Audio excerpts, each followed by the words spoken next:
Today, there was a press event in Montreal that the city is spending roughly $500 million on the blue line of the metro to upgrade it for its extension to Anjou. This is great news, right?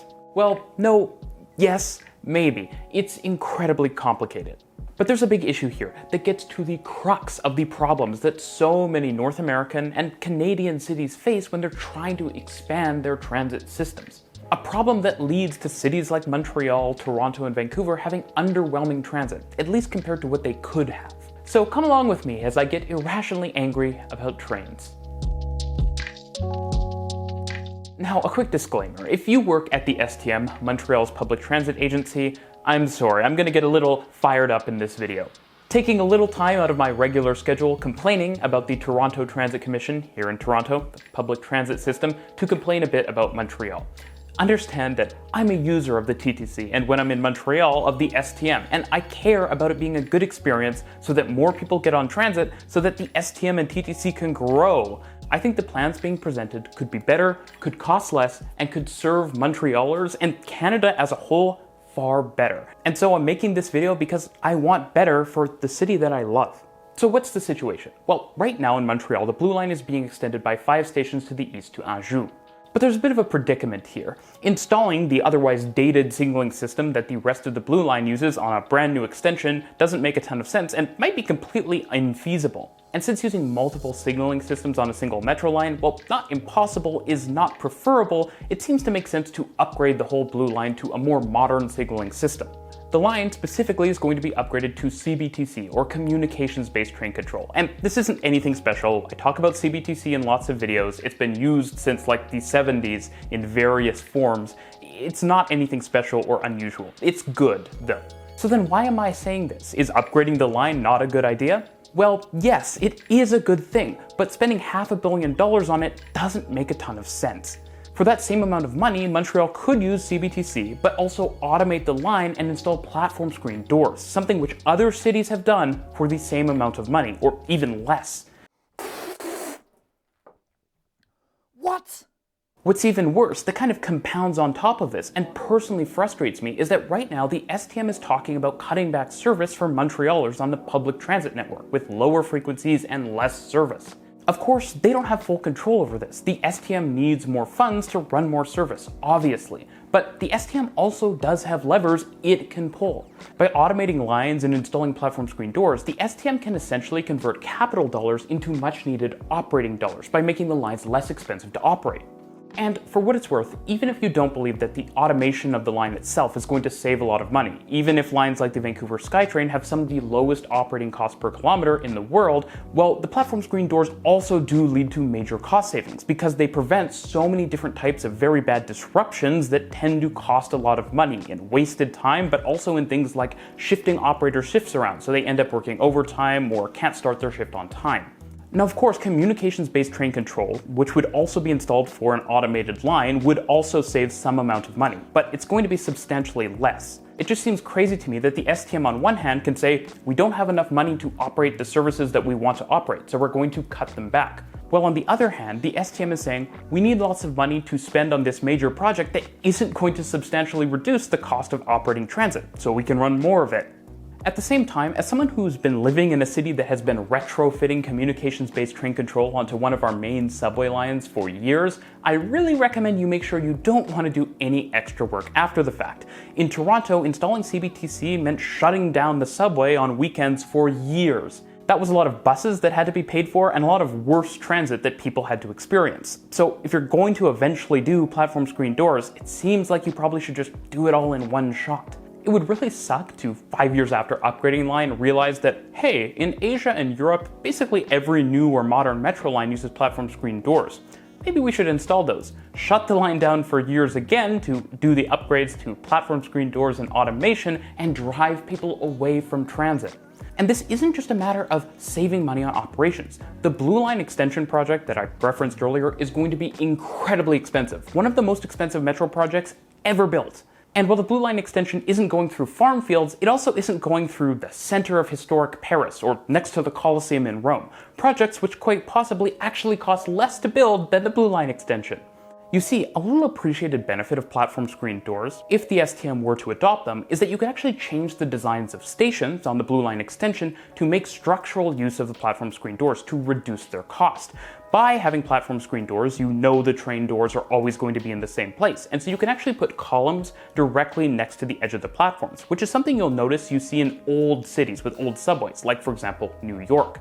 This simplifies the station structure, requires less material, and thus saves money. And there's a lot of money to be saved on a project like the Blue Line extension. What's amazing about this too is that Montreal actually knows this. The REM stations, if you look at them, frequently feature columns directly next to the platform screen doors. So the expertise is in Montreal. It just doesn't seem that the STM is picking up on it. Now, looking at comments on the various news articles, I did see some people making the case that maybe platform screen doors and automation are just too expensive. And I can imagine someone saying that if they're in North America, where building a tram line down the middle of a 6-lane road costs more than building a subway line in Korea. But I think this is wrong. Beyond just saving money on the Blue Line extension, there are other cities internationally that have upgraded a line to full automation and platform screen doors for less than Montreal is spending on upgrading the Blue Line.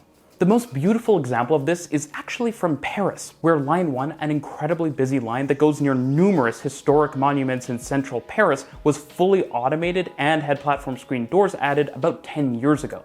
Line 1 has twice as many stations as the Blue Line, but the trains are shorter and the stations are shorter, and so the total number of platform screen doors and equipment that would need to be installed is probably about similar between the two projects. But to be clear, the work was a lot more complex in Paris than it would be in Montreal. Line 1 is old, over 100 years old, and many of the stations don't have level or even straight platforms. They also already have architectural features like columns on the platform that make installing platform screen doors difficult. A lot of innovation was required to pull this project off. It is one of the few examples of the retrofitting of automation onto a full-scale metro line. By comparison, the Blue Line has big open stations and straight, hardened concrete platforms. It should be simpler to install platform screen doors here. But from what I can tell, the cost of the upgrade project in Paris was around 200 million euros. That's less than Montreal is planning on spending on what should be a simpler project. Now this should really be setting off alarm bells. Even if we do know that cities like Montreal, New York, and London cost way more to build transit in than cities like Paris, Seoul, or Barcelona, Montreal is a French city. They could have probably hired the RATP, who operates the Paris Metro, kind of like the STM, as well as the other companies that did the work in Paris, to do the same work in Montreal. In fact, Toronto almost hired the RATP a few years ago to do the GO Transit upgrade works. It seems that part of the suggested reason why automation and all of these upgrades weren't made is that the trains that are currently used on Montreal's Blue Line wouldn't be fully compatible with them. But that doesn't make a lot of sense. If you have these old trains, they're also going to need to have a ton of work done on them and money spent on them to upgrade them for CBTC. And we should probably just move forward to new Azure trains anyways. Failing that though, there's no reason you couldn't do the automation part at least right now. You don't actually need platform screen doors to do automation, as cities like Lyon and Vancouver, which is literally in Canada, show. In Vancouver, multiple different types of SkyTrain trains with different door layouts all stop on the same platforms. And we don't have platform screen doors, but each station has laser detectors that can tell if someone gets onto the track so that trains can be stopped. Montreal could do the halfway upgrade to where Vancouver is right now, and then once the line is standardized around Azure trains, it could do the last part of the work, installing the screen doors. That isn't the plan, but it seems to make sense to do half of the work to get towards full automation and platform screen doors now when you can, and you're spending the money anyways. And ultimately, this project is costing so much that you have options. Paris, when upgrading Line 1, did buy a bunch of new trains, and so Montreal probably could also afford to do that if it were to get the costs of the rest of the project down to reasonable levels, especially because new trains are going to be needed sooner or later anyways. You could also use savings from other capital projects, like the Blue Line extension, to help fund another capital project, the upgrade works of the Blue Line itself. So why does this all make me so frustrated? Well, people complained a lot about the Montreal REM project, especially the REM East, which got complained about so much that it got cancelled. And a lot of these complaints were made by local news agencies. These agencies didn't spend any effort talking about the positives of platform screen doors on the REM, which will literally save lives, or the better passenger experience. But when the announcements were made today about the upgrade project for the Blue Line, it's completely uncritical. There's no questioning of whether the line should be automated and platform screen doors should be installed, even if Paris Line 14 had platform screen doors in automated operation literally 25 years ago. And while I get people's criticism about the CDPQ being a private company and the perceived low level of transparency on a project like the REM, there's no reason for them not to question the STM on being so opaque about why the Blue Line upgrades are costing so much and why they aren't pursuing platform screen doors and automation. And this isn't the first time something like this has happened in Montreal. The STM has a bit of an issue with this. They build nice stuff, but the projects the STM seems to pursue are gold-plated to high hell. The Coverture Garage, for example, on the western portion of the Orange Line, is a new metro garage being constructed deep underground, requiring massive tunneling and other expensive underground work. And at the same time, the STM is also building a new bus garage that has a park on the roof and is partially underground.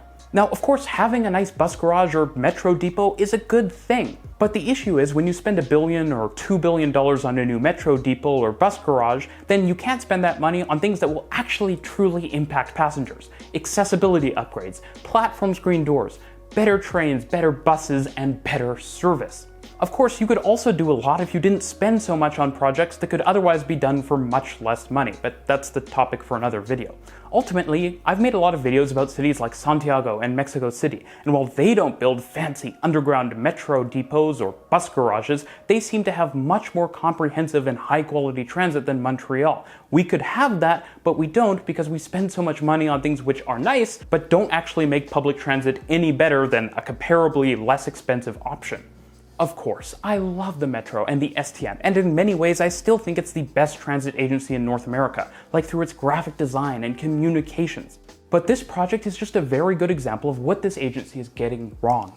The Metro was of course always inspired by Paris, and I've always expected Montreal to wipe the floor with the rest of North American transit systems because they have that direct link. They're the second largest French city in the world, and the Francophone world is good at transit. But as the Transit Cost Project, which I frequently mention on the channel, talks about, Montreal basically functions like another North American city, at least with regard to how expensive it is to build transit there. So instead of continuing to emulate one of the transit greats, Paris, Montreal has instead decided we might as well just emulate Toronto. And while emulating Toronto is fine if you're LA or Chicago, Montreal can do better, and Paris wipes the floor with Toronto. The sad thing is that Canada as a country could benefit so much if Montreal learned from the Francophone world and then taught the rest of the country how to do transit right. While cities around France have automated trains and platform screen doors and frequent all-day service.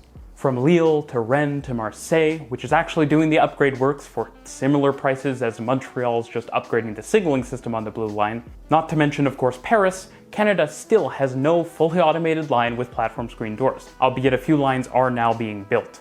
What makes me sad about this is that Montreal in so many ways should and can be the vanguard for good urbanism and good transit in Canada. But in many ways, the city seems to be forgetting what made it so great in the first place, and it's surrendering the transit piece at least to Toronto with all of our problems. With this upgrade project, we seem ready to miss another big opportunity to massively upgrade transit in Montreal. That's not good for users, it's not good for Montreal, it's not good for Canada, and it's not good for the STM, who will ultimately see less riders and less public transit use because the transit won't be as good as it could have otherwise been. Thanks for watching.